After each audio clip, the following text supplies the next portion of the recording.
Min has conceived to run over the next few months, exploring in a number of ways and with a fantastic range of scholars and urban practitioners, questions relating to the quantification of urban space. Min, we're completely delighted to have you with us here in Paris, and I'd like to thank you ever so much for all the work you've done in bringing this program together. And I invite everybody watching this evening or listening to check out the details for how this event this evening fits into a broader program of workshops and panel conversations that Min will be leading through till the end of May. Now, this program and Min's presence with us in Paris is enabled by a new global fellowship that we are also bringing to public effect this evening, thanks to the Banister Fletcher Trust Fund. I want therefore to express our profound thanks to the trustees and to the university for enabling this opportunity, and also most particularly to my colleagues, Peg Rawes at the Bartlett School of Architecture and Hannah Williams at the School of History, Queen Mary University of London, for one of the great things about this new Banister Fletcher Global Fellowship opportunity is that it links our institutions together. University of London Institute in Paris, which is where we are recording this from, the Bartlett School of Architecture at UCL, and Queen Mary University of London. So it links our institutions, and of course it also therefore links our cities, Paris and London, together. And we hope that this will create a new generation of cross-channel correspondences and collaborations at a time, obviously, when the fate of our cities, of city life and of intercity exchange are so challenged and so necessary to our intellectual vitality. So this evening we have the first of Min's lectures, The Geometry of Modern Paris, and I want to just say 2 words of introduction about Min. Min Kyung Lee is an architectural historian in the Growth and Structure of Cities Department at Bryn Mawr College. She's held numerous fellowships and grants, including the Mellon Foundation, the Getty Research Institute, and the Camargo Foundation. The work she's presenting to us tonight is drawn from her forthcoming monograph entitled The Tyranny of the Straight Line. And I'm really looking forward to hearing more about this. Before I hand over to Min, just let me say that we'll be doing a question and answer session at the end, and we want you to put any questions, any observations that you have into the chat box on the side of your screen. We'll be moderating that, and once Min has finished her lecture, I will be responding, reading out some of these questions, sharing them with Min, and we'll see how we can start the exchange that we hope will go on with you, with others, with some students as well, through to the end of May. So without any more fuss and introductions, I'm going to hand over to Min and wish you all a really interesting listen, which I'm sure is ahead of us. So over to you, Min. Thank you so much. Can you see me? Can you hear me? Yeah. You're fine. Go. Good. So I guess in turn, I want to say thank you to the University of London Institute of Paris and Queen Mary University and the Bartlett School for this opportunity. And I specifically want to thank you, Anna Louise, and Peg and Hannah for just your support and organizing everything during this, during these exceptionally difficult conditions. And I also appreciate, all of you who have signed on to listen and watch, many friends and colleagues, and just, what a strange and weird world we're living in at the moment. So the Banister Fletcher Global Fellowship has offered an opportunity to organize programming around the topic, the quantification of urban space. And today I'm going to speak about how the planning of 19th century Paris fits into this subject. So the story that I'm going to tell is how lived spaces are transformed into something manageable, something controllable through its geometric translation. And of course, this desire for totalities and controlling them paralleled Sir Banister Fletcher's project with a history of architecture on the comparative method. Any architecture student in the English-speaking world would know this. And we very famously, his tree of architecture was an attempt to capture all of architecture and to explain it.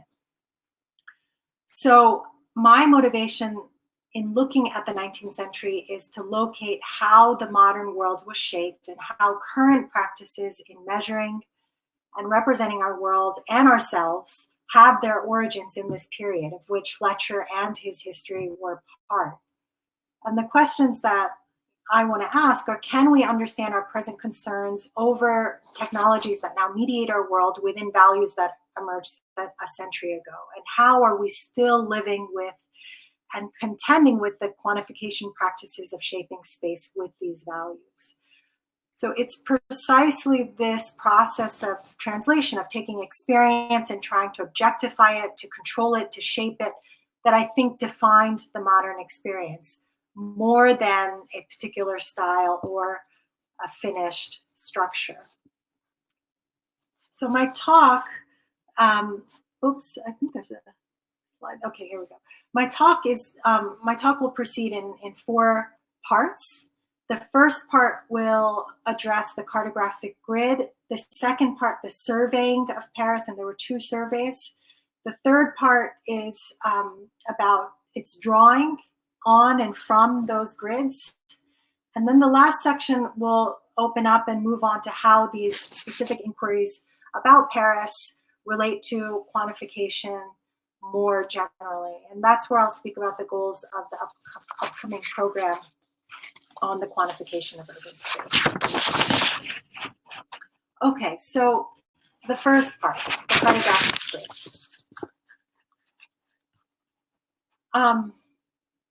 For many of you who know Paris, have been to Paris, who have studied Paris, Paris is well known for the ways in which the straight boulevards have framed the city's monuments. And one exemplary case is the opera, designed by Charles Garnier and completed in 1875.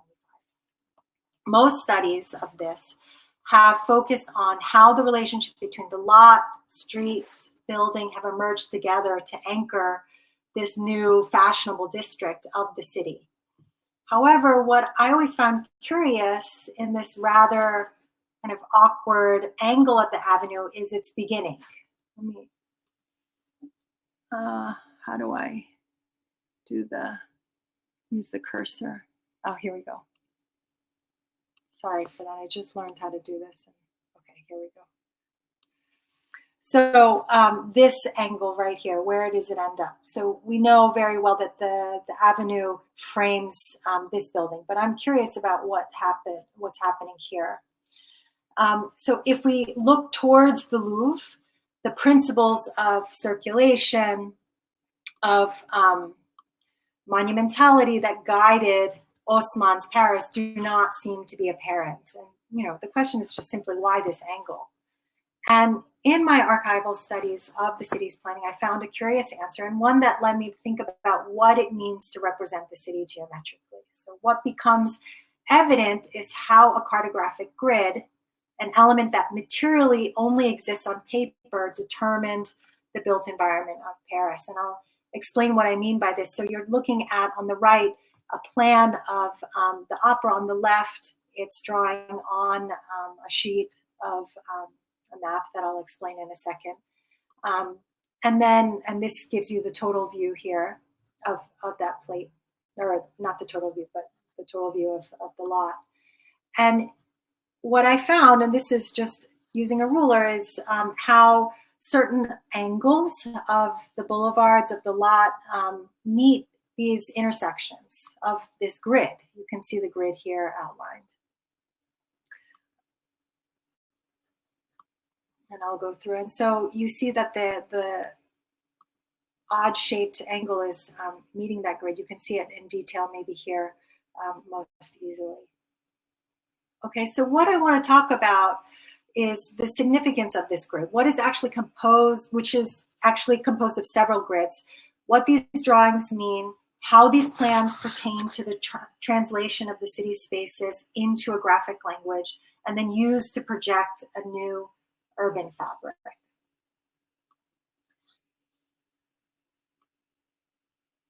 Okay, so grids have long been used in maps. They function for users as a locating device. Specific places could be identified by a particular graticule.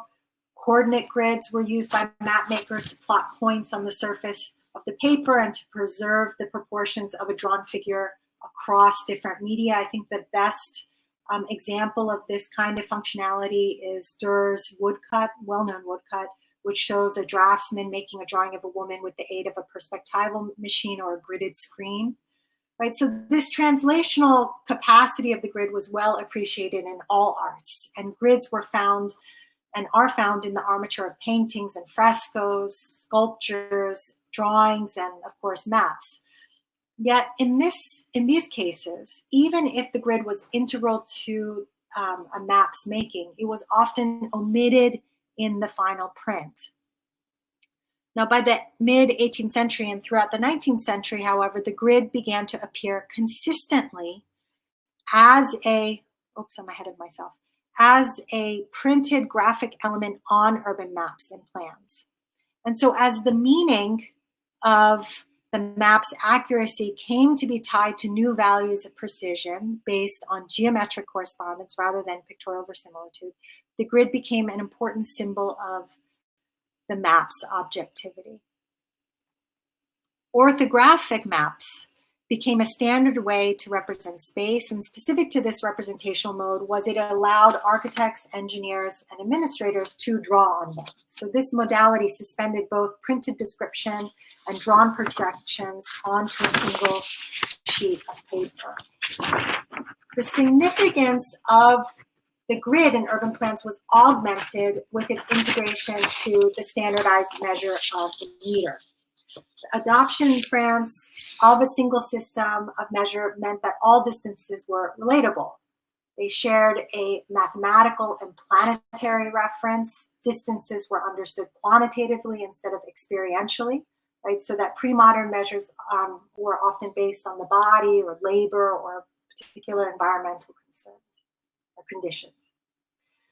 So, and once the cartographic grid of a map was linked to a standardized measure that imposed a grid onto all things, the paper surface of the plan could correspond to a physical terrain. And architectural and planning practices could proceed with the belief that a measured line on a plan could be translated exactly, not only from terrain to image, but also back from image to terrain. So the map really becomes this territory. So I want to talk about the ways in which the drawn line on the plan was linked to the terrain and the specific values of the grid, specific values that the grid acquired in this period, in the late 18th and first half of the 19th century.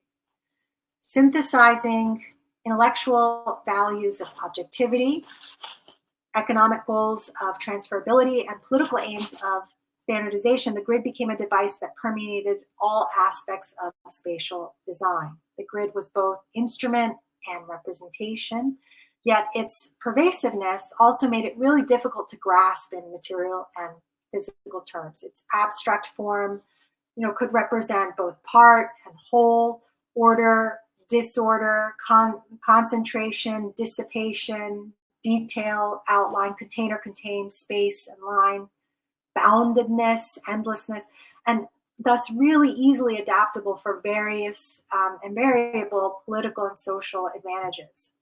But I guess the point for me is that its real expansive logic pervaded modern life.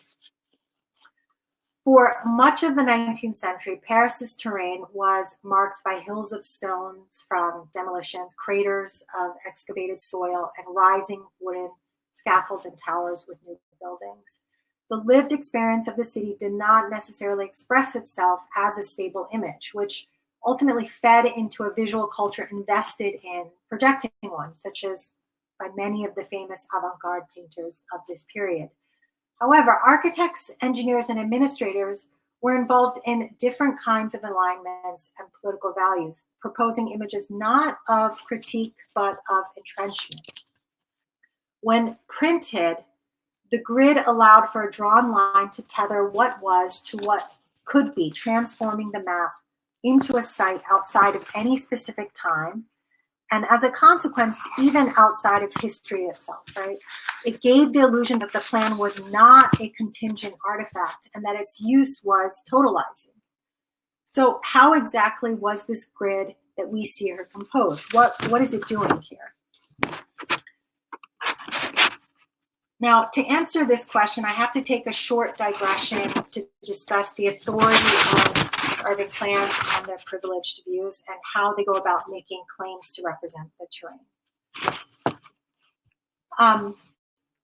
So having started several projects in Paris as president, first as president, and these included Rivoli, Bois de Boulogne, and Leal. As emperor, Napoleon III appointed Georges Eugène Haussmann to the post of prefect of the Seine department in 1853, giving him really great executive powers. And recounted by Haussmann in his memoirs, Napoleon III famously handed him a map of Paris onto which were drawn these colored lines describing plans for the city's transformation. The implicit argument was that Haussmann was simply a bureaucrat, an ideal one, and went about fulfilling those cartographic instructions. The scenographic power of Napoleon III's cartographic gesture has extended into most histories of 19th century Paris, but beyond historiography, this story has also been well enforced by a tradition in portrait painting. And one illustration of this portrait is by Hippolyte Jean Flandrin, and it's a portrait of Napoleon III. It borrows very heavily on Jacques-Louis David's portrait of Napoleon in his study from 1812, and you can see actually here that in this painting, David's painting is hanging on the wall above, kind of symbolically. So Napoleon III never approved the painting, and the commission was actually canceled, but Flandrin did finish the painting, and Gautier praised the work as capturing Napoleon's very complex personality, managing to depict his, quote, distant and inscrutable look. He says, "This is without a doubt the first true portrait we have of His Majesty. Flandrin has produced an ideal perfection. The modern sovereign, the face has a resemblance which is both intimate and historical. The clouded, dreamy eyes have a look which go beyond the visible and can see the forms of the future invisible in the rest of us. On his calm lips hangs the smile of affable majesty. Nothing could be truer, simpler, or grander." I just have to read it because it's so fluorescent in the explanation. What I want to look at are the things on his desk, right? So on the table are two maps, one of France and the other of Paris. The depiction of the maps play a really significant role in this portrait. So we can see from the little that Flandrin depicts that the cartographic mode of representation is quantigraphic, which is a method of rendering an object in 2 dimensions at a right angle. There are no visible signs of cartouches, ornaments framing the map and unfurling at its margins. This places the kind of map within a particular iconography that emerged in the 18th century, one that saw transition from maps that depicted the terrain pictorially to those that rendered the terrain geometrically. The titles on these maps face outward. They're made legible to the viewer, not to Napoleon. The emperor does not look at the map because he doesn't need to. This follows an iconographic tradition in royal portraiture.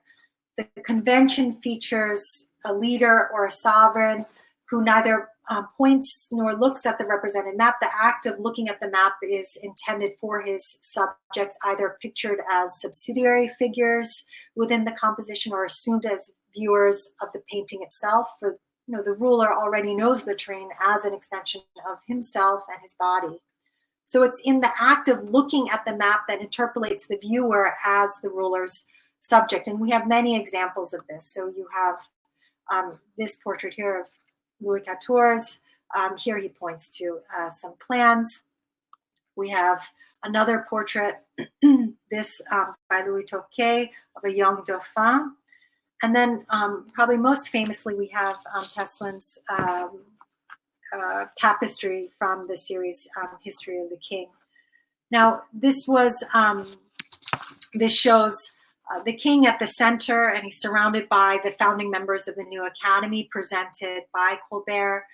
You have the map hanging there, also unrolling from the table. And of course, right, although the figures are secondary, they're nonetheless really critical in legitimizing and legitimating the king's rule. What is a king without a domain, without institutions, without a history, or without subjects? So although their attention to the grand map being hung, through their attention to the king and to other spectators, the tapestry's viewers, us also, become really spatially networked and temporally networked as the king's subjects through this shared act of looking at the representation of maps. Now, the success of these portraits depended on the correspondence between the sitter and his representation that was established through visual comparison. In Diderot and D'Alembert's encyclopedia, a portrait was defined as a work that depicted the appearance of a sitter, accurately depicting physiognomy and expression. This definition of accuracy was further qualified in another encyclopedia as recognition insofar as the characteristic resemblance can be easily recognized for that of a person whose traits one proposes to render. However, if comparisons between the pictured emperor and the emperor himself could be made, and were made by his critics like Gautier, comparisons were not possible for the terrain drawn on Flandrin's painted map. So by comparison, the imprecision of the plan's rendering, the lines are not even drawn with a ruler, but are only approximately straight, contrasts with the exactitude of Napoleon's portrayal. The accuracy of those blocks and the roadways cannot be confirmed by visual comparison, neither between the map and the terrain, nor between the painting of the map and the map. Right? So without the possibility of verification by the painting's viewer of the map's accuracy, the authority of the map is established through the resemblance of the sitter. His hand sits on the table where maps are scattered casually, subtly connecting themes of rule, direction, and control. And in his office at the Tuileries, appointed with national icons and colors, he stands against the corner of a desk that offers to viewers attending the 1963 Salon, where this was hung, where the portrait was displayed, two large maps laid on top of one another. So at a moment when the city is in the midst of major urban interventions, right after the annexation of suburbs, so 1863, 1861 or 60 was when a new survey was implemented. I'll go into that in a second. So on the top is a map of France, and below it a plan of Paris, and their text is oriented to be read by us, the viewers. They do not show the cartographic contents themselves, but rather serve enunciative and discursive functions within the painting by only revealing titles. This is Paris, this is France. Yet the viewer of the painting does not have access to what the map of Paris is. The emperor wearing his military uniform looks directly out to the viewer, while grasping in his other hand the handle of a sword on his side. His groin is positioned level to the map, hand, sword. They all further signal that his authority is a masculine one. So unlike the Dauphin's portrait, for example, he's not in the midst of studying these plans. He's in real full position, right, of France himself, the capital. Yet this cartographic vagueness is not only because Flandrin would not have known the new boundaries of Paris, but because the French capital at this moment was without an image. Right? A new survey of the city had begun in 1860, and Flandrin was just began the painting in 1861. He finished it in 1862 before the final results of the survey were completed and published in 1867. So this survey of Paris was instigated by the annexation of the ring of suburbs around Paris on June 16, 1859, and was based on triangulation.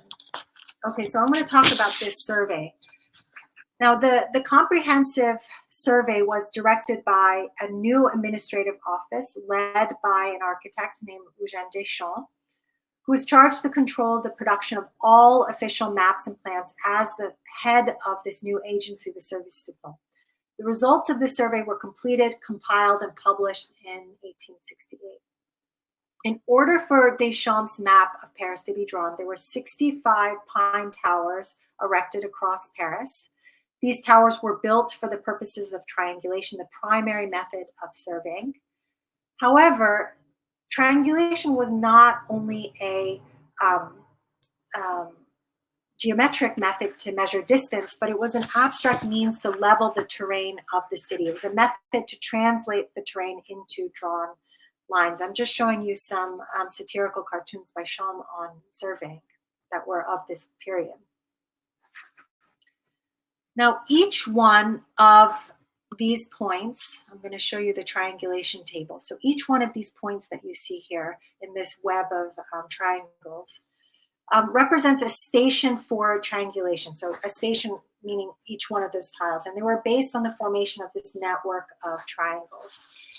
Now, this is a relational system. So unlike geometric forms, the qualities that define a triangle, the lengths of three sides, three angles, are not independent, right? So if we go back to our early elementary school, middle school geometry classes, two angles and a side, or two sides and one angle, the other elements can be derived, and area can be determined. The area contained within those boundaries can be determined. Now, because of this geometric quality, triangles offer a really advantageous way of surveying, right? So what you do is you link triangles to each other, constructing these chains so that each triangle shares at least one side. The chain includes a built-in self-correcting mechanism so that errors don't propagate across this network. So in addition to establishing proportionate coherence, there's another important quality to this geometry, which is that it's two-dimensional.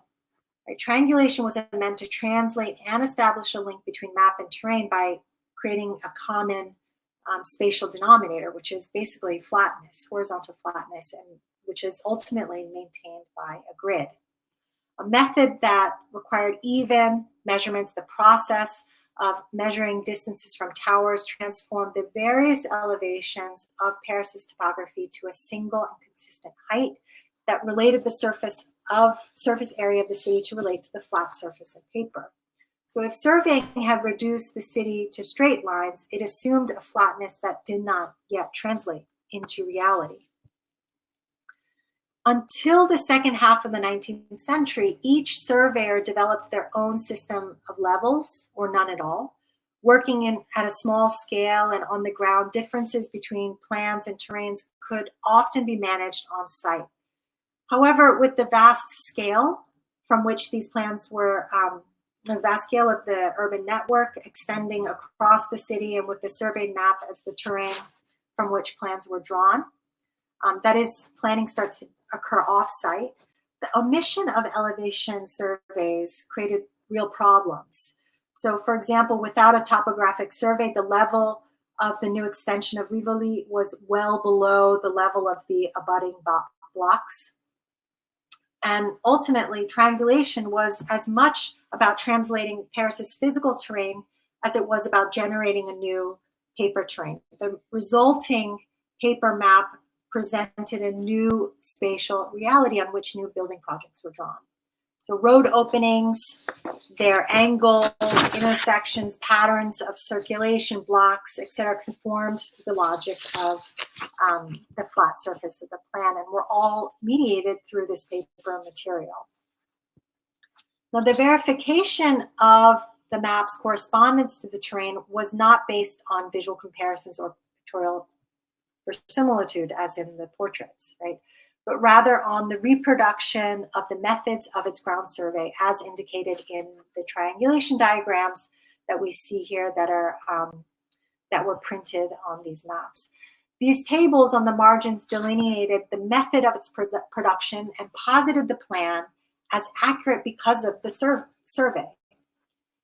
Yet this map supposedly described a city that did not yet exist, right? The cartographic image of Paris produced from Deschamps' survey from 1859 to 1868 was of a city in the midst of major construction projects at Sebastopol, Rivoli, Saint-Germain, Saint-Michel, Châtelet, and as well as Les Halles. So these were places that were all under construction while this map was being surveyed, and yet when they're printed as if they exist, right? So indeed, Deschamps' survey of the city, and this was the only survey conducted during the 19th century, was not the one that was used by Osman's engineers to plan the city, but it was used to actually project a map of the city as it was being built, to project an image. Now, the survey that Osman used, the first survey, occurred in the end of the 18th century, and I'm going to go into this now. So a decade before Deschamps' map was printed in 1858, Osman had already outlined to the Paris municipality his second network on a plan, drawing in red and yellow the proposed network of percelements or openings, and in blue and green openings that had been or were in process of being executed. Thus, the major plans of Paris, the ones that Osman are so famous for during the mid-19th century, were not drawn on Deschamps' plan, but on Wernicke's plan of Paris from the late 18th century. The official map on which the road commissioners from the late 18th century had been assigned to work was one by Jean Delagrave, who was a mathematician, a cartographer, and that had appeared in 1731 to 1740. So at the time, Delagrave's map represented the most rigorous analysis of Paris. However, its lack of ground survey proved to present many errors, and ultimately, Edmé Wernicke, who was a road commissioner, was compelled to begin secretly to draw up a new representation. However, starting in 1775, Wernicke, he started to work at night to survey and triangulate on his own by torchlight. And then finally, in 1783, Wernicke's surveying work is revealed to the government administrators, and he's able to conduct an official survey. Now, his plan, although contemporaneous and to the determination and adoption of the meter, did not use that measure. So out of date by the time the sheets were printed in 1795, it employed the imperial measure of the toise used for its triangulation calculations. It would be false, however, to assume that these imperial measures did not make the plan less exact. In fact, the ground survey guaranteed the map's correspondence to the terrain. However, the pre-modern measures did make it a unique object, one that could only relate to other plans that use not only the same measure, but also the same measure in the same way. Now, this proposal for a metric system was presented by Talleyrand and Condorcet, who offered legislation. This is a triangulation diagram. Sorry, I'm getting to it now. I'm behind in my slides. Who offered legislation for a national standard of measures, and it was eventually adopted in 1793 by the revolutionary government. The adoption of the meter during the revolutionary years presented a radically different logic that was not based on social hierarchies, the particularities of physical labor or materials, or the variability of weather or climate of the soil, but as they claimed, one that would allow economic transactions to move unhindered across a smooth and flat space. Now, the metric system, determined through a triangulation survey across the length of France, ultimately flattened the surface of the Earth to conform to the planar surface of paper, and when used to measure area, permitted a line on a map to correspond proportionately to the Earth's gridded surface. So in this way, the metric grid serves as this common denominator between surface of the Earth and the map. This abstract system was aligned to a meridian line marked on the plan used by the revolutionary government. It became the basis of the cartographic grid. That meridian line formed the vertical axis, and its perpendicular a horizontal axis, and then the two of them repeating perpendicularly form this coordinate grid. At the center of the meeting point of these two lines, the meridian and the perpendicular, is the observatory, that intersection. It's where we have the convergence of the coordinate grid and the metric grid. Now, the importance of this convergence lies in how a map's authority was established. So if authority was previously based on the ruler and his body, here, this standard system of commensuration through triangulation conferred upon the map its value as true and objective. So in his memoirs,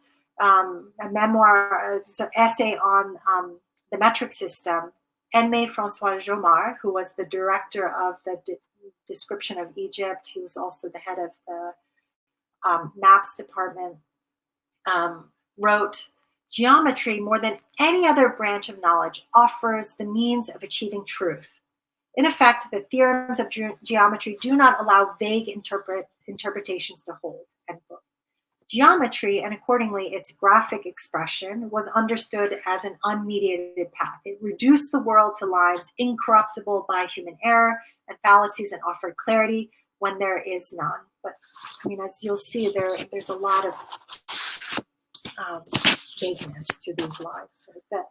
So the exposition of the surveying techniques through tables such as this plan des opérations trigonometriques became an important means to demonstrate the map's authority and aligned to a basic tenet of the scientific method, reproduction. Not reproduction in the sense of verisimilitude, but reproduction of geometric methods codified by these tables.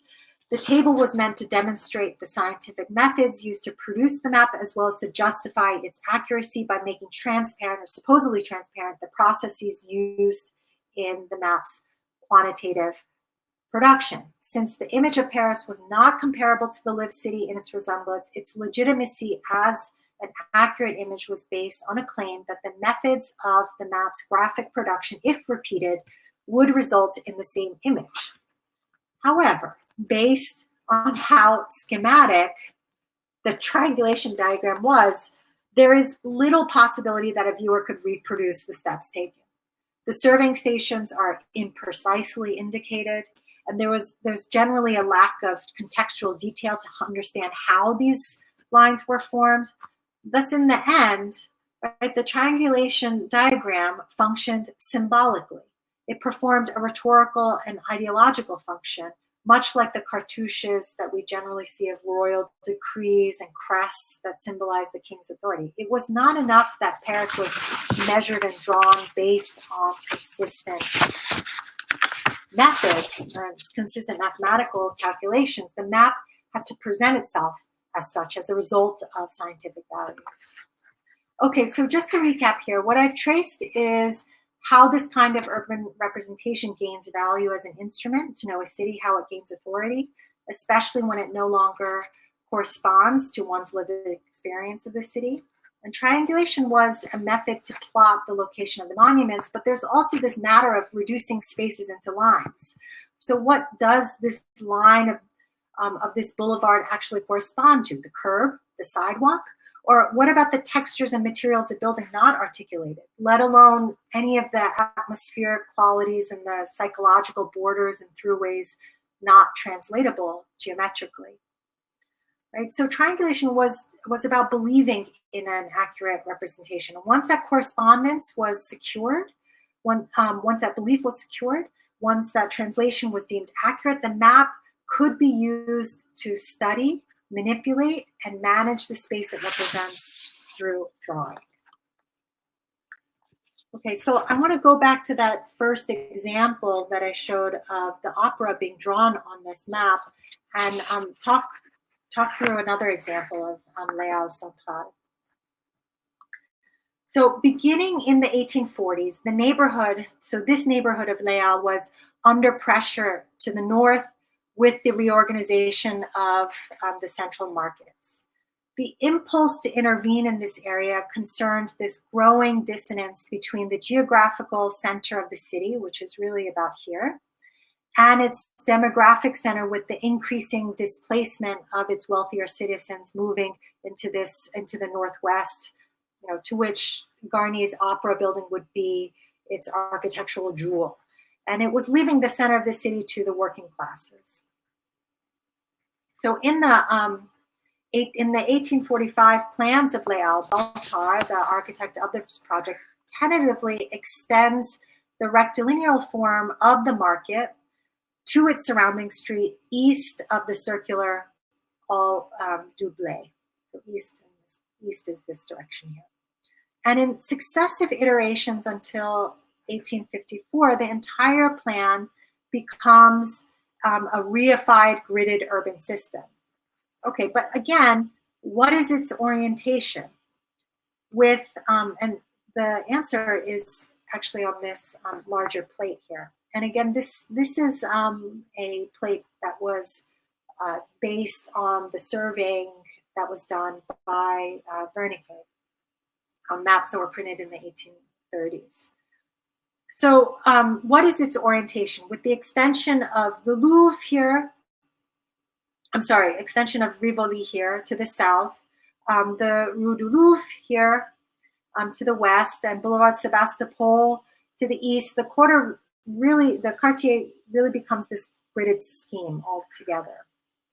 And famously, Baltard's original design of the building called for stone and brick and represented a first architectural gesture by Napoleon III to represent this new city. But soon after he was appointed, Osman recalled, quote, "The emperor, shocked by the heavy, massive, ungraceful character, ordered the suspension of its work, abandoned it in progress, and opened a new competition between a number of architects whom he demanded more projects." Now, the final design was composed of 12 pavilions in iron and glass-covered streets, with a central one here, Rue des Halles. The logic of the site is around two perpendicular axes. So this one here, and I very faintly outlined in white here the cartographic grid. So these are the two axes in line with the Hall du Blé here, but intersecting with the cartographic grid. The orientation of these axes were established first, and then the other structures were set. And with the help of a ruler and an archive, we see that the intersections of the cartographic grid are the anchors for the planning of the market, for its orientation, its angles. And from this intersection, the contours of the other pavilions are designed in parallel. I've circled where the lines of the market are meeting the intersections of the grid. So over the course of the second half of the 19th century, the district of Les Halles became this gridded urban space that benefited its commercial character. This modern Paris privileged the new openings through which new commodities could move and be exchanged. Market and street became fused through these passages. The grid of wrought and cast iron framed about 40,000 square meters of open space under a single protective roof. The market represented a conception of space that was an open-ended system of repeating interchangeable squares and could be extended indefinitely. And with the development of this district, the individual shops with their smaller scales and distinct facades gave way to the scenography of a gridded experience and expanding views. Sorry, I'll leave it at this one. So what these images show is not surprising. As anyone who has drawn on a plan understands, this is a very kind of intuitive practice of laying a ruler down on a sheet of paper and orienting and drawing a line. Yet for me, they speak to the ways in which these plans were accepted as a means to manage the urban space. And I think they reveal something about the process of shaping architecture that gets fixed in banal but really extraordinarily consequential ways. So we have here the convergence of a triangulation grid tied to a metric grid expressed through a cartographic grid, and then generated the orientation for many of Paris's monuments and streets. You have Paris measured and mapped into a grid and then drawn from it. Okay, so I want to move to the last part and also conclude. The story that I've partly outlined relates to a larger program that I've proposed, the Quantification of Urban Space. And in this program, the aim is to talk about how we have translated or actually produced spaces, lives, experiences into numbers. Right? How have we counted them? How have we measured them, mapped them? And most importantly, what or who gets counted, what gets mapped, how are things measured? The historian Ted Porter, whose work I borrow a lot from and inspired from, noted well that we don't count things just because we like to. Right? Commensuration is tied to a desire to manage resources, human and non-human. It's about governance. He is interested in how quantitative representations gained authority in the public sphere, arguing that the public role of numbers cannot be reduced simply to technological developments. And he, along with many others, such as Christian Topalov and Bruno Latour, most famously, they've written, and what they've written is that these techniques and practices of measuring were profoundly connected in the development of administrative practices and the emergence of modern institutions. So counting is never just for counting's sake, but tied to political, social, cultural, and aesthetic values and goals. And I think we're all very keenly aware of this now that we're being traced and tracked through all of the COVID apps. So to discuss this and its related issues, I'm showing you an image that I took from a recent 2018 UN Habitat and World Bank sponsored event called Quantifying the Commons. These are examples of their quantification and mapping projects around Dhaka. Just to give you a sense of how I think relevant these issues are. So the first set of events is on March 15, which is kind of a seminar style conversation with an amazing panel of experts, and also a workshop on mapping and kind of the problems with it. And the first part is really about how exactly we count, measure, and map. How does this translation actually happen? What are the limitations and omissions, choices, the uses and consequences of this counting? How is commensuration given authority and legitimized? How do these methods of quantification come to define us? The second set of events on May 25 address how the quantification of space conditioned the rise of a specific kind of financial speculation as the idea of property itself became linked to quantitative values. The speculative practices around real estate, however, is just one consequence of the fusion of space with numbers. Others include the vast social and economic disparities found on multiple scales, from the most intimate to the global, as well as new forms of agency and subjects that have been negotiated through speculative practices. So on the one hand, how have practices of quantification created speculative practices on economic and political terms? On the other hand, how have these very practices mismeasured the world, our lives, our relationships? How have they brought actually not transparency, but confusion and misunderstandings and distortions while claiming clarity? What opportunities are there to consider different critical methods of speculation precisely through the mistakes and lacunae of our measurement system? So these are some of the questions that I hope we can have a conversation around in the coming months. So thank you again for your attention, and I really appreciate your time.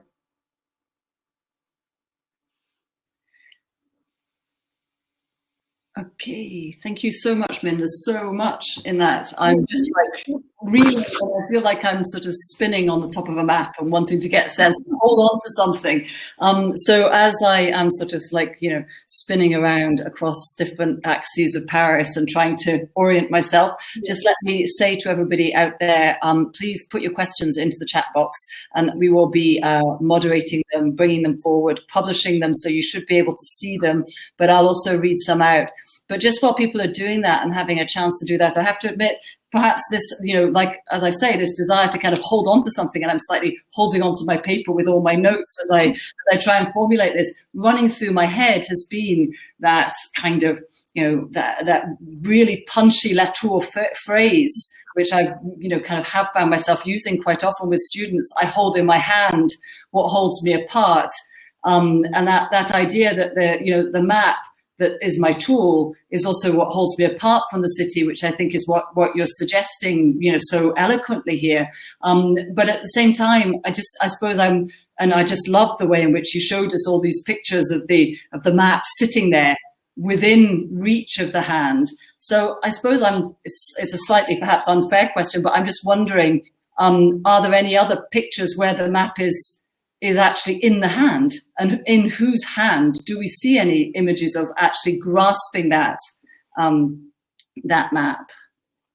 That's such a great question, because then there are two things that I would say to respond to that. So one is, and I think that Latour citation is spot on. And one of the things that Latour talks about, and not in that essay, but in the other one, Immutable Mobiles, where he talks about this function of the map. So one thing that I just to respond to that is, at the same time that these surveys were creating a link between the terrain and this representation that was creating this correspondence and was the bridge, it's also allowing for that representation to be autonomous from it, so that these architects, these planners, the administrators no longer have to be on site, that they know that this thing can stand in, so they actually can remove themselves from it. And I think that's this really problematic and complicated aspect of this particular object. As for the iconography of a map in someone's hand, honestly, I've only looked at royal portraiture, so I haven't looked at the iconography of the gesture of the hand. It started because this scene of Napoleon III is so famous. It's repeated in so many histories that I handed this map to Osman. And so there you have a literary scene that becomes kind of part that's tied to painting traditions. But I don't know of an image, I can't think of an image that actually shows the someone holding that map. It's funny because I showed that image of Napoleon handing something to Osman, but it's actually not a map in that painting. It's directives. Yeah. Okay. But thanks for the question. Yeah, I wonder as well, when I'm thinking about it, that whole idea as well of the kind of the transparency of the meter, and whether that visual representation of holding the meter and handing the meter, and that idea that the meter is the disembodied measure that is therefore transparent and equal to all. I know, but let me, go ahead, Min, sorry. No, but also embodied. They had to make it. They had to material. So it was this abstract measure, but then they actually had to go out and measure it and then materially produce what that meter stick was going to be. Anyway. No, completely fascinating. Thank you so much. Now we've got some questions that are coming in that you can see in the chat box, but I'll just read them out. So this, I think, is from Hannah. So hello, Hannah. Thank you for this. So I really enjoyed your discussion of Flandrin's portrait and the presence of the maps, but it made me wonder why there are no maps in Yvonne's portrait of Napoleon with Haussmann. I think you've answered that. It also made me notice the emphasis on grid formations in Yvonne's work, the frames and doorways, but especially the carpet, which is actually quite an intentionally distracting grid. I wonder if this might be a fruitful place to think about some of these fascinating issues. I'm not sure if that's a question exactly, as a rather just a kind of platform for you to talk about the grids and the carpets. Well, Hannah, you're the expert on portraits, so I think I'm really happy for your comment. I have a theory about why the Yvonne's portrait doesn't have a map. And it has to do with the bureaucratic infrastructure that Osman would ultimately create in order to execute some of these plans, and so that it's really a bureaucratic scene that is being emphasized. But I think you're absolutely right about this grid and all of the different rectilinear lines in that image. Thank you. Yeah. Okay, and then we have a question from Rachel Bowlby, and this is one I think that will be of interest to other people because there's a group of people that I'm aware of, some of whom have joined this evening, I think, who are particularly interested in the concept of the hexagon. So I wonder if you've got anything to say about when France came to be called the hexagon and the relationship between the hexagon and triangulation. Yeah, that's such a great question, and I have to admit my my kind of ignorance about France as a whole, because I'm also blanking on the historian who writes about this. I'm sorry. I can send it to you later. But I think that there is generally in this period, and then it gets perpetuated in the 20th century, much beyond. So there's a wonderful French historian, Eric Chapelle, who writes about the mapping of many cities in France with this kind of statistical and geographic forms well into the 20th century, and it becomes a standard form, right? And I think the ideology is born of this period, which is that there's something that equating this political form, this environmental form, this geological form, this continental form into a geometry attributes a value that it is not contingent, that it is somehow fixed, that is without any sort of conflict, it's given. And I think that that value begins in the late 18th century and it persists well into the 20th century. And you can connect it to so many aspects, colonial and imperial aspects as well, which I didn't go into today, but they extend obviously through France's surveying colonial holdings. Mm-hmm. Yeah, it seems that would be kind of implicit in the idea of the endless reproductive capacities here, this kind of constant mapping out continuously. So, yeah, and actually many of the surveyors were trained and did their first kind of major works in Egypt under Napoleon. So, that Description de l'Egypte was really the testing ground for a lot of the surveying techniques that were then used in Paris. Mm-hmm. Okay, so I think the next question that we've got here from Arijit Sen, which actually just, I think, kind of it's a really interesting extension from that. What were the counter mapping practices that were going on at the time? And were there any counter mapping, counter representational practices? I suppose I find myself wondering a bit the same thing in terms of how people spoke about corners, about, that just even the idea of le coin as a kind of operative point of intersection that is perhaps not geometrically determined and yet nonetheless a corner. Right. So of course, I know, Arijit, so thank you so much for your question. I don't think that there were counter mapping practices among architects of this period, and I don't think they were happening among surveyors or cartographers. That's what I mean, that architects really during this period were involved in entrenchment. Right?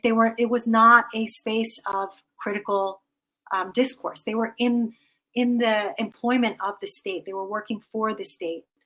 Where you find actually what we would now call counter mapping practices, I think was happening in the other visual arts. I think that's where painting was really important at this period, where painting, drawing, caricatures, the cartoons that I briefly showed, those were the spaces where Paris was being, what was happening in Paris was being critiqued, where things were being mapped in different ways, right? In alternative ways from this tyranny of this geometry that was being imposed on the city. Okay. So this also is another kind of pushing on the idea of the entrenchment of the architects, I think. Question coming from Peg. Could you say a little bit more about how you have read against the grain of this mensurated analysis of the map and the grid? You mentioned texture and atmosphere. Have you found evidence of these ephemera being present, visible? I'm asking because of the invisibility of these concerns in the architectural, historical, but especially design communities.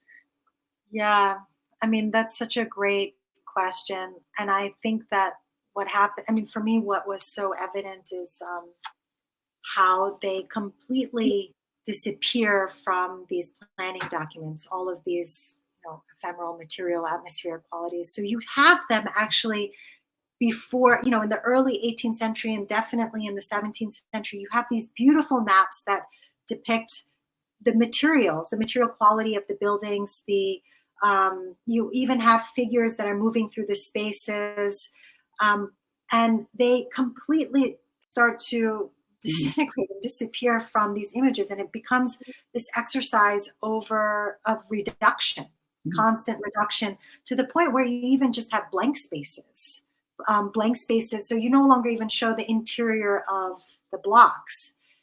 And so for me, I think what I was interested in, and what I'm interested in, and especially in the coming months, is to talk about what happens when those spaces disappear. And these are instruments of the state. They're instruments for planning when you no longer see, and you still accept this as the mode of representation. Now, I think that there are ways in which those aspects were addressed. So there are often, when there were interventions to be made, there was often a textual description that was required, attached to it. Also, especially during the 19th century, you have the Conseil des Bâtiments Civils. They were required to go through this process of planning, and there were different documents, description, textual description, oral description was part of it. But what happens by the mid 19th century, and definitely by the end of the 19th century, is that the graphic document becomes supreme. That becomes the primary way to mediate any complaints, any new ideas. You have to be literate in that language. And so, of course, what happens is that a lot of people aren't. I mean, even to this day, I think planning and a lot of these architectural projects require you to understand these plans, which are very abstract. And so, and there's no way to describe some of these aspects. There are no ways to capture these values. So, I mean, part of it is how did we come to this? Mm-hmm. Why are we still living with this? Yeah. Okay. And so this is the next question here from Zhao, which says, I think, what happens to people as a result, which I think is what you're expressing as well. What happens to us if we live in these, with the tyranny of the straight line? I think that's what geographic axis gets embodied in the people who live in these spaces. Right. I'm sorry, I'm just reading. So this is what for me was so wild, that there are these axes that determine our orientation and how we move through the space. And we don't know why we assume that somehow they happen because over time, especially in the city, it's like, this palimpsest that things get layered upon each other and becomes the sedimentation of these forms. But in fact, they were made. Many of these monuments were actually oriented in certain ways. And I think that's what creates sometimes this uncanniness, this experience of the city corresponding to some spectacular image without knowing what that image is. And it creates this, maybe this sense of spatial alienation. Okay, more questions, and more enjoyment as well. Great talk. The idea of the disembodied meter makes me think of Duchamp's 3 standard stoppages, not the period, but certainly Duchamp's joke on the meter is a reflection on some of these ideas. That's just sharing a thought. And then Tom Ridgway, who's asking about the neutrality and the use of scientific neutrality to further Second Empire conservatism. Yeah, that's such a great question. So this idea of neutrality, this idea of objectivity that suffuses the entire bureaucratic culture of the Second Empire, and especially the Third Republic, right? So the Third Republic is really where you have the execution of and the completion of many of Haussmann's projects, and that continuity between the Second Empire and the Third Republic is maintained by this rhetoric of neutrality, and it becomes an important value in all administrative operations, in the language, etc. So it's more than just the triangulation or these particular images, but it really represents a whole new, quote unquote, scientific culture. Mm-hmm. Yeah. And so another question here about the extent to which sectors of the bourgeoisie was somehow involved in this project. So, I think, responding to that as well, that idea that it was a particular architectural class that was entrenched and withdrawing from the kind of, bras de fer with the real city. And then, but perhaps this was actually supported by a broader project of class. Yeah, and I think the result was the Paris Commune. Right. I mean, I think that's where things really became evident. The class warfare became really evident, and what had happened to Paris, not just, within Paris, but also Paris within the rest of France. I think the whole urban fabric and all of those changes that had happened through the 1860s really come to a head with, the Prussian War and then the Paris Commune. And, very famously, the barricades that we had seen during the French Revolution resurface again. Right? Mm-hmm. And I think that's where you have, it's actually very similar to what happened. I was really struck by it watching many of the protests during the Arab Spring, where precisely the spaces that were planned in the 50s and 60s for crowd disbursement then become places of gathering during this period. So I think that this happens often. But in this particular case, I think it's the Paris Commune where the social aspects become most evident and visceral. Yeah. Yeah, and then we have a couple of questions, Min, if you can still cope with this, which relate to the kind of periphery. And I think that they're both of these two questions ask about the fortifications and the role of the fortifications and the question of the closed perimeter and the extent to which, on the one hand, this idea of the possible continuity right out to far-flung colonial territories of the straight line. At the same time, it had a very clear kind of end in the circular enclosure of the fortifications. Yeah, that's such a good point. So what happens, and it's really evident in a series of maps that were produced by for 1889, the Centennial Universal Exposition, when the Eiffel Tower is built. You see in these official municipal maps that were printed and also distributed and sold to the public, a city that is described without any context. It becomes Paris as this kind of elliptical shape, right? It's this jelly bean, right, with the sun running through. And everything outside of the annexation of the suburbs, so outside of the 1860, is blank. Yeah. It just disappears. And that, to me, I think says a lot about Paris's mentality to its context, right? That these were the official maps. So the imagination is of an island, right, with a border. And before, I don't want to make it seem so stark that it's linear. Before it was pictorial, because there was many overlaps, and it wasn't a straight progression. But what you really have, before the 18th century, are these maps that show Paris really how it's connected to its countryside. You see roadways, you see the environment, the farmland around those. By the end of the 19th century, completely disappear, and Paris becomes its own object, right? A mechanical object with all of its sewage systems and road systems working. It's a product of technology, and the rest is to be forgotten, not made invisible. Yeah. Yeah, and a question again from Rachel here, which I think follows on from that, which is this idea of the kind of the way in which the neutral map, cartographic neutrality and its relation to democratic representation, the map makes every quartier look the same, whatever its real conditions. And that idea that, also the actual way in which the quartiers of the annexed areas were drawn up, perhaps there's something to be said about that too. Yeah, that's such a good point. I mean, there's an equalizing effect, and that's part of the kind of neutralization and standardization of space. Mm-hmm. That differs from our experience. I think you're absolutely right.